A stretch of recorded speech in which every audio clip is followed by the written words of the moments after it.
Welcome to Beyond Wealth, Success Unscripted with Matt Calnan. Discover the personal drive, professional journeys, and business strategies that have made a real impact. It's success from the inside out. All right, welcome back, everyone. Today we're chatting with Bruce Thurston. Bruce runs a successful consulting business in Southern Alberta and has been instrumental in supporting a significant amount of businesses with strategy and results-based leadership. Bruce is an executive MBA, an FCPA, FCMA, and a certified management consultant, which means that he has more letters behind his name than anybody else that I know. So Bruce, do you want to just start off by telling us a little bit more about yourself and maybe what you're doing? Oh, sure. Thanks for having me, Matt. So I'm a born and raised Southern Albertan, and that means a lot when it comes to being in this community. I went to school here, of course, and thank goodness for the University of Lethbridge, I was able to afford to get an economics degree at the U of L. Didn't know what I was going to pursue. Wrote a public service exam years ago for the federal government and got hired to become an auditor. Didn't know what an auditor was. Hadn't taken an accounting course in my life. And all of a sudden, I found myself planted down in Kingston at Queen's University in the summertime, learning how to audit and learning what introductory accounting was at nighttime. So that took me on All at the same time you're doing that, journey, right? And back then, what became the Certified Management Accountants before they merged to CPA, it was called the Registered Industrial Accountants. And I queried them. I said, why do you want a person who's never taken an accounting? And they said, we want people for looking at things from a different perspective in our world. And I ended up doing operational audits for a number of different departments and found out that that wasn't my cup of tea. I wanted to be in where the action was, where revenue was generated. Great folks, learned a lot. But then I ended up in industry, and a couple of years later, being part owner of a company in Southern Alberta here. And we built the company over many, many years, introduced a few components as they were evolving in management. One was quality movement, which most people refer to as lean now. But we were fortunate enough in Southern Alberta to get folks from down in the States who were disciples of Deming. And the Schwinns, Carol and Dave Schwinns, came and taught a number of us and a number of businesses and the city of Lethbridge actually in how quality movement and transformation takes place. And it was an amazing awakening for me. So I kept on learning lots. I had taken a number of different programs over the period, finished the CMA program, got heavily involved in governance of the accounting program, both provincially and nationally, carried that on. And I guess pursuit of learning has been sort of the game. And then I sold my interest in my business several years ago. And what do they say? 30 days later, massive heart attack. Yes. Triple bypass. Yes. A learning in life. So from that particular point on, I started to enjoy every day more, you might say. And I've had a whale of a time meeting thousands of people, being involved in hundreds of different organizations. And it's great. Lifelong learning truly is. Yeah, you might have the most diverse background in terms of number of businesses within Southern Alberta that you've been a part of in some way, whether on the consulting side or advisory side or whatnot. I can't think of too many people that would be that would have that much experience with them. It's been really rewarding, very much so, and it continues. Somebody said, "When are you going to finish?" I said, "When I'm immobile in some form or fashion." So you said you sold the interest in the company that you helped create there or helped grow there a few years ago. I think, if I'm not mistaken, that was over 2 decades ago now, though. 20 years. Yeah, that time flies, isn't it? Right? And Yeah, back then we had put the lean in. We'd also brought in open book management. So those are very dear to my heart, open book management and the great game of business. Can you talk a little bit about what that open book management is? Yeah, you bet.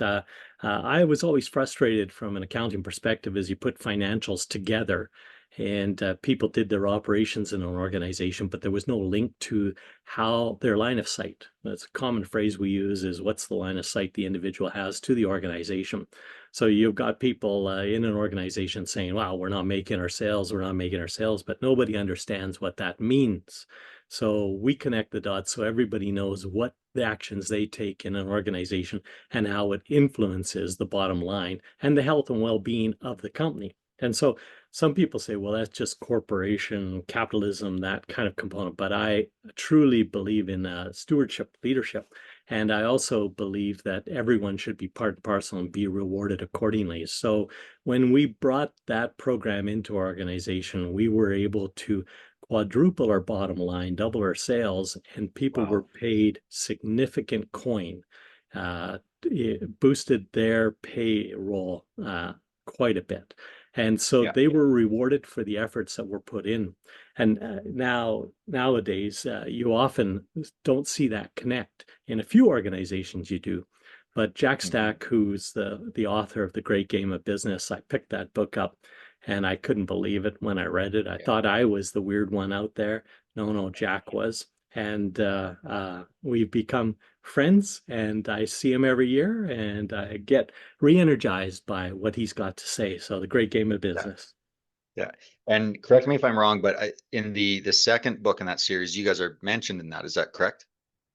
Yes, that's correct. Yep, that's right. The page that's quoted on that is we wanted to know how good our competition was. So we actually, when we're putting business plan and teaching everybody how to do business plans together, and that's their plan, and then they work the plan and report out on the plan every two weeks in a 45-minute session type thing. So scrums these days, some of the stuff that you would see with the EOS systems that are out there, or traction that's out there nowadays, or scaling up, that kind of material.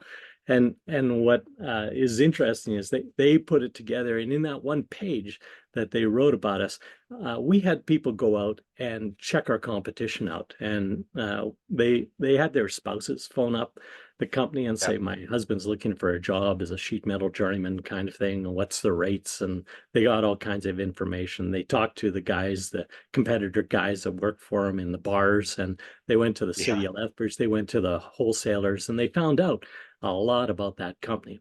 And the learning curve there was that their company was doing better than our company was. So that was a revelation to all of us. And actually what it is motivate our guys to kick butt and to transform themselves. Before, in organizations, you often have a lot of infighting going on, but if you can get them focused to what the purpose is, and my belief is it is all about the client. All about the client. So what can we do to satisfy that client? Many people I run into say, oh, client, customers, secondary. No. They're first and foremost. They're your lifeblood. Without those folks, you're toast. It's tough to pay the bills. And often people will say, well, I've got some really lousy clients. And then that's when I dig deeper. And I think when the business model canvas came out in 2011, and Matt, you know that one well, refocusing on people. And I believe when you were going to university in the class, you did the WestJet, and you did the model, right? The business model with WestJet on big floor, if I recall too. The guys put a map together. And what was really important to me is what's the value proposition? What are we actually doing to ease the pain of people? And you look now, successful companies that are out there, they're all out there winning something, satisfying somebody's needs, taking care of their pain in some form or fashion. It's amazing. Look at Atco Gas now and Rumi. And Rumi's their home service operation. I'm going, say what? And so Atco is seeing the world in a bigger perspective than how we identified Atco in the past. So find that absolutely fascinating. Yeah, the evolution behind all of that. And so back again, those 20 years ago, you started in the consulting world, but you also started some teaching around that time as well, right? Yes. So what was that transition like? I think actually I started teaching, and sad to say, back in 91. And I'm always a believer that if you want to know something, teach it to others.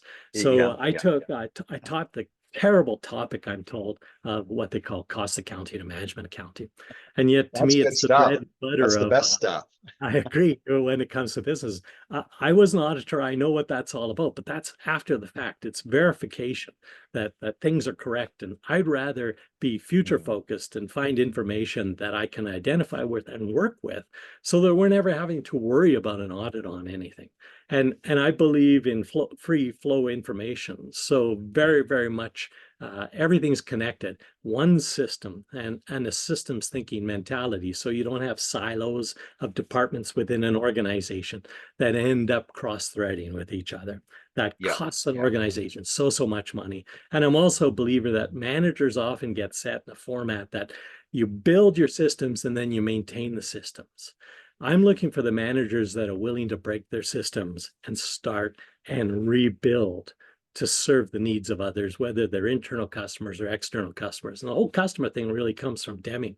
So I started teaching the cost accounting, and then I got quite involved in the accounting profession. And then I went back and taught some more management accounting there, and information systems and strategy and that kind of thing. And then I went back one more time and did a 4-year stint to put together a family small business program for the Dillon School of Business. And that was a really interesting experience. And Matt, you were one of the instructors. Yes, that's right. Yeah. So now on the consulting side of things, because that's really what your primary focus is today, I think. What type of clients do you work with? What kind of work do you enjoy doing? Interesting. It's funny. I'll take on a whole bunch of different things because they do interest me. So it might be a small startup that's into Haskell berries, right? And then they're into the cider and they're into the wine, and working with those fine folks in Southern Alberta here has been a real treat. I recently just finished the end of March here, a project with advising a CEO in a fairly large service provider operation out of Calgary. They have 14 facilities through North America and 500 people in it. And that was a different experience where put together information, put together tools, put together systems that would help the CEO see the organization through a different lens. So start off with strategy work, and then of course with more operational work and with key performance metrics that we would put into play. And of course, weekly report outs in regards to the progress that people are making in regards to their particular plans, of course. So it's a range. And then nonprofits. I've done a lot of work for nonprofits. The Southern Alberta Art Gallery was a real puppy. Back in 2009, we did some amazing stuff there, recognized by the Canadian Art Council, I believe it's called. And they received funding, and as well, the executive director at the time got a leadership training course out of it. So it was really interesting to work with the board and work with the people that were part and parcel of the core management team at SAG. Phenomenal people back then. Really, really cool stuff. So and then Chinook Regional Hospital Foundation, great stuff. The Realtors Association, the Chamber of Commerce, a whole bunch of them. And in most cases, I do one a year now, free of charge, just to experience and help people out and put back into community that way. Yeah. Oh, that's very cool. Very cool. So one of the big things, and this is going to probably be a big question to answer here, but one of the big things in organization right now is leadership and challenges around leadership. And I think what we're seeing is you've got these multi-generations that are now within organizations. And I don't mean from an ownership perspective, but you've got a younger workforce and the middle-aged workforce and then the older workforce, very, very different in terms of communication styles, in terms of wants and desires and whatnot. So as leaders in the organization, what do people do to navigate this now? Because it's really difficult to deal with those different mindsets. I think it really depends where the leader is within the organization. So, for example, I was talking to someone last week, and there's a CEO that's in their late 20s, and they're burning things up really, really successfully. They're just making hay on things. But the challenge is that the success is they're surrounded by similar thought people, similar generation. And that can be a plus and a negative. In a lot of organizations that I look at now, and weirdly enough, I was at a stage in my early 20s when I thought that my manager was an idiot. And I couldn't wait till the guy retired. And he retired at 69 years of age. And I'm going, wow, that's insanity, right? Everything was done by pen, pencil, all this kind of stuff, and I was looking to computerize. And Yes. so when he left, we got into a real-time environment. We were doing anything that was innovative, and a lot because we had a really cool relationship with our software people. And so we got a real-time environment in the game. And then, as you know, my fine friend Dwayne Huber, who was my CFO at the time, he built his company. And I was walking through it the other day, and he says the difference between, Bruce, when we were doing it and when we're doing it now is the technology allows us to do everything that we want it to do, where we were restricted with some of the technology. So what recently, the larger contract that I was working on, you've got folks that are young engineers that are in their 20s. You got other folks in their 30s. A lot of them are in the family stage of things. I noticed that and there's a difference now. The old people expected people to work day and night, day and night. And now, of course, we're looking for a balance of life, right? I did not have a balance of life. I paid a big price for it, probably shortened my life by 10 to 20 years. And that was just foolish on my part. But that opportunity now to balance your life exists there more than it did in the past. We just didn't think of those kinds of things. And being able to fly away on a vacation, wow, that's mind-boggling compared to those days. You just couldn't afford it. You didn't see the opportunities that existed. So what I notice is the key is, are the leaders adapt to and willing to accept what younger people have, and are younger people willing to learn through what some of the folks have experienced in the past? If you can get both of them accepting that they have a role and they can play. But if the older person is saying, we've done that, we've tried it, it failed, you'll lose those people quite quickly and they'll get turned off. And you end up with a lot of people that just are sort of working zombies. And it's most unfortunate to see that, because everybody's got so much potential in an organization. And if you as a leader can tap into each one of them, wow, you've got power. Very much so. I believe in a very flat organization.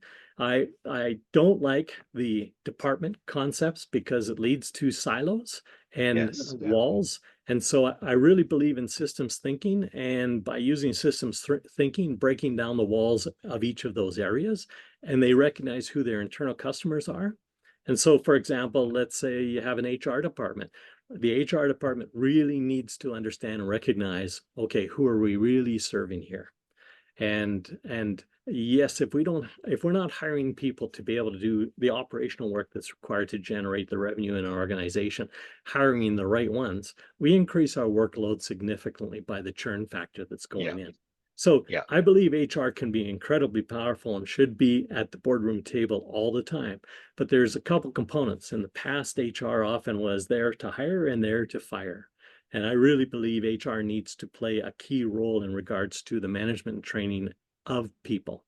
And so let's say the incorporation of some Lencioni's material in regards to building trust within organizations, that can they take on a leadership role in regards to training of materials like that throughout the organization. A lot of organizations do the behavioral analysis to identify your type, and I'm a real believer in that. We did that, 30 years ago. And yet it's been around for 60. And yet to many people it's new, or that's just garbage. Well, there's a lot of truth to it. And the better you can be at understanding it, the better you can be in helping other people understand their role, or how to communicate how they see it versus how you think you should communicate, will turn you into a winner every time. Yeah, well, and sometimes it's funny you bring that up on, say, some of the disc profiles or the other things that are out there like that. And quite often you end up with people that are more dominant trait at the upper end, I'll call it, of whatever that company is, and then they communicate so poorly with those people below them or the people on their team that they almost drive those away. So then you end up with an organization full of like-minded people, which is quite often not a good thing, right? There's no challenge going on or anything. Often businesses start by entrepreneurs, but in order to get to a large organization, the entrepreneur has to do a lot of the change themselves. And some are up for it and some are not. And boy, those who are up for it, they catch on. They understand that people can do things better than they can, and that they can bring a skill set that can complement what theirs are. Too many people hire people who are like them. And so Yeah. you really don't get that diverse perspective that you need in growing the business. Yeah, for sure, for sure. Just switching gears a little bit here, and this might be good on the nonprofit side as well. But right now, we went through COVID. A lot of businesses were very significantly impacted by COVID. A lot shut down. A lot of nonprofits were impacted. What are businesses doing now, or what are nonprofits doing now, or what should they be doing now to make sure that they're set up to capitalize on maybe opportunities, but also shoring up their balance sheet to make sure that they are able to ride out the storm on something else that's coming or the uncertain market conditions that we have. I think COVID is going to have lingering long-term effects. I just recently met a friend that I'd put together a business plan and strategy work for back in 2014. Incredibly successful organization, over leveraged when COVID came and lost his business. The guy's now doing some phenomenal stuff, but the learnings that everybody had is nobody knew it was coming and what the effects would be. So I don't knock anybody who suffered during the COVID period.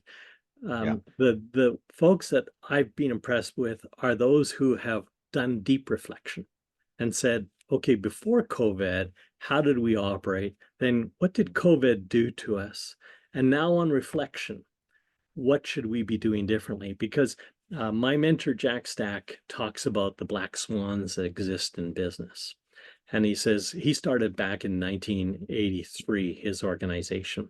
$1,000 investment in that company now is worth millions and millions of dollars, Yeah. better than on the stock market or any other investment vehicle. And he's an employee-owned open book management type company, so Stack. Yeah. What he says is, hey, we've had 4 black swans prior to COVID. And so what he really does is he builds up on cash and banks cash in good times.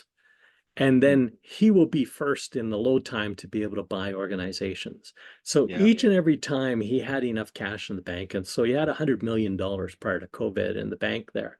And he was able to then pick up companies at a low bargain price and build those. And his companies, 5 years after every black swan event, have doubled in value. Wow. Yeah, Wow. very, very cool, right? Yes. So yeah, what and the thing here is it's all about people, and people don't realize that is what can we be doing with our people to be able to be building the company effectively. So when you're in an open book environment and you're tracking and everyone's performing according to, then they come up with creative ideas that leadership often don't have the ability to do. They can find the simple things right on the customer's interaction and the customer face so that they can bring those into the organization. And I really think it's important that when you're linked together, one interesting question that I've been debating lately is some companies have a value called family. And often others will have integrity and, safety and all these different things. Yeah. Family value, when you go through COVID and you've had to do layoffs, is family value really an appropriate value to have within a business? Because at times it's good during the good times, but during the down times. Yeah. And so, I've had some reflective thought on that lately. And I did ask a few young people, I said, what do you think of businesses who profess that they have family values? They said, we don't apply for companies like that because we know business has its ups and downs. But the thing that Jack's been able to do is stabilize his businesses in the highs and lows, and he can forecast and he can predict. And right now, he follows an organization down in the States called ITR Economics. And ITR is a nonpartisan economist group in that. And what they're following right now, and they wrote a book in 2014 that basically says, hey, we believe that the numbers are aligning to be going through a depression in the 2030s. And the whole idea is it is the baby boomers are aging, and the baby boomers are aging around the world. Yes. And a lot of governments are spending more than they should be spending. And to be able to deal with that over expenditure and the baby boomer issue that comes to the social system that has to be put into place.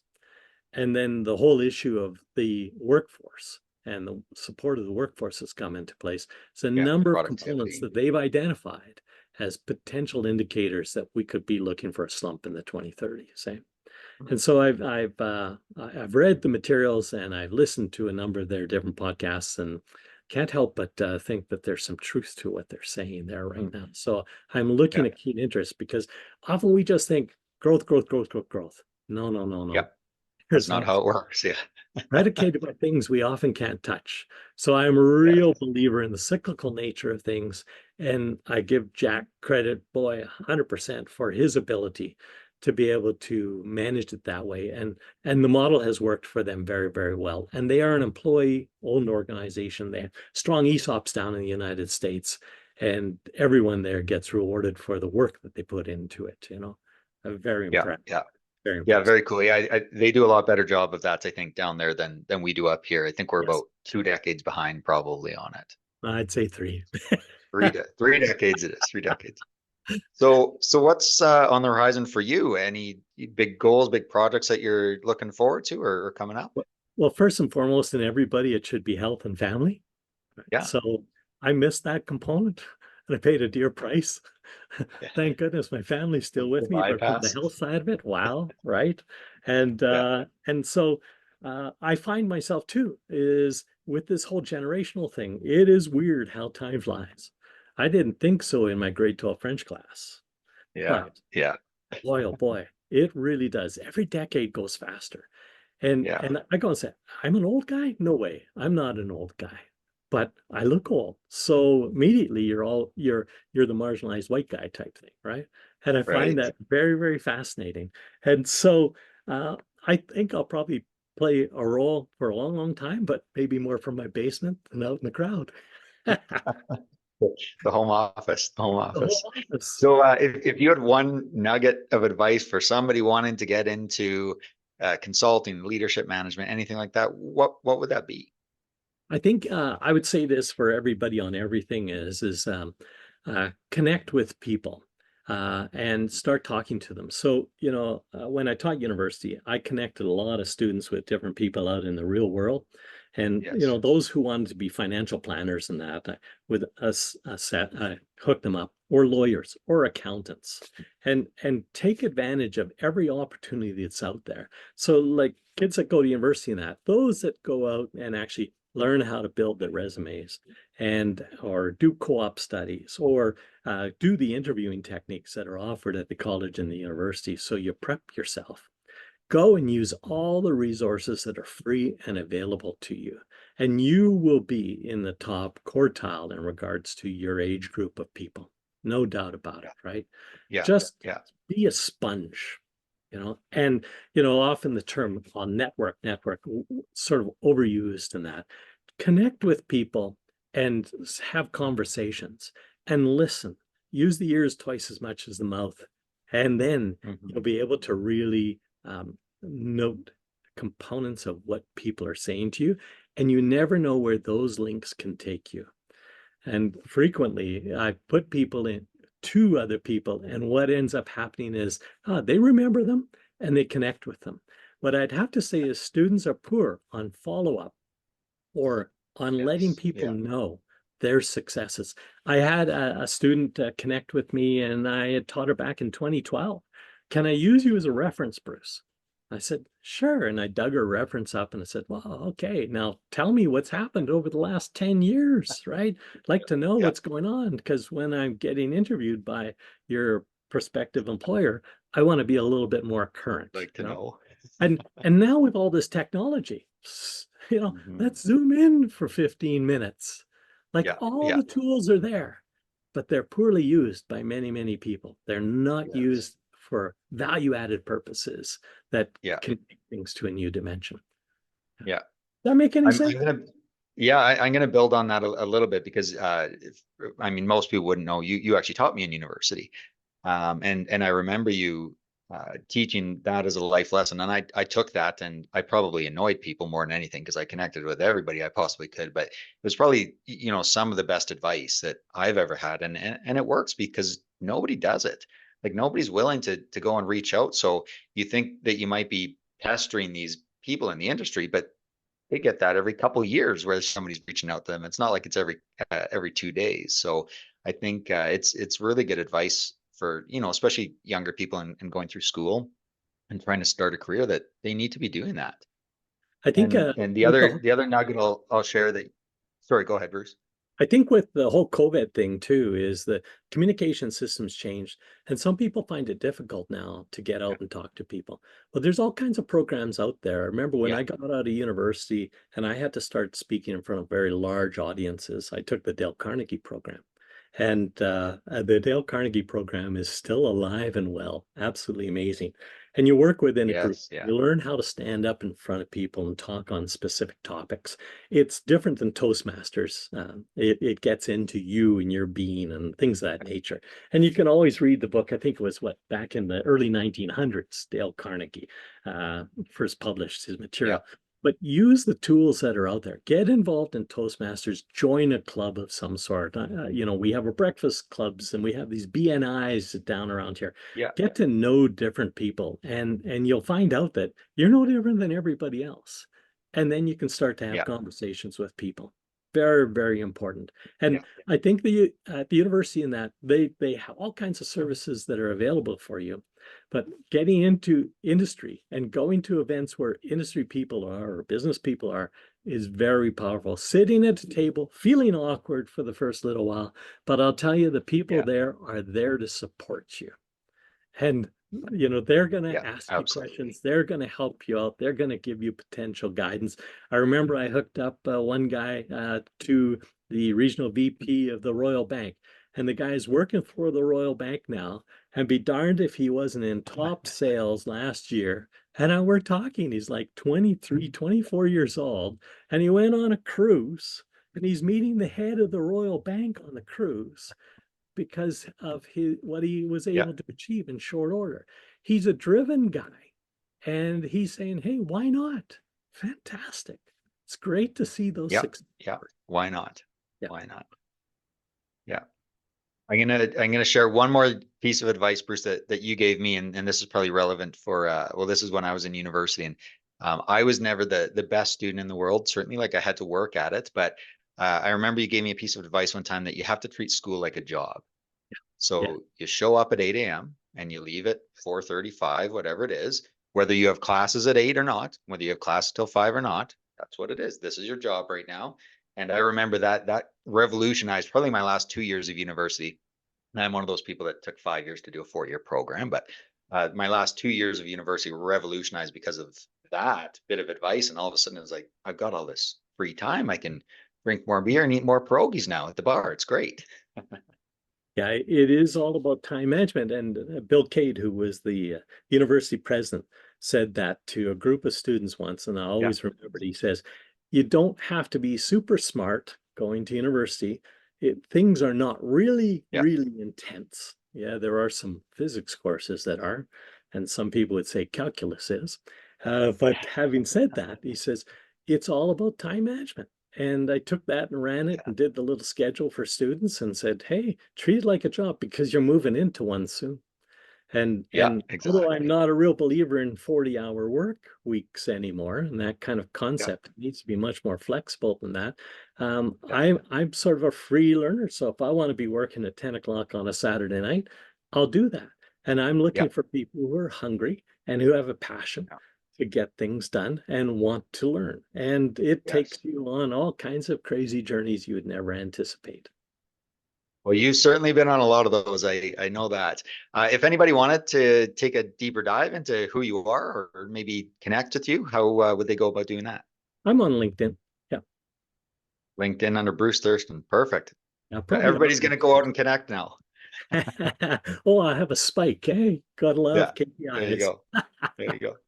Well, Bruce, I really appreciate having you on today, and I'm sure we'll chat again soon. And all the best in 2024. Super. Take care, man. Thanks, Bruce. You've been listening to Beyond Wealth, Success Unscripted with Matt Calnan. Want to be our next guest? Visit beyondwealthpodcast.ca/guest. See you on the next episode.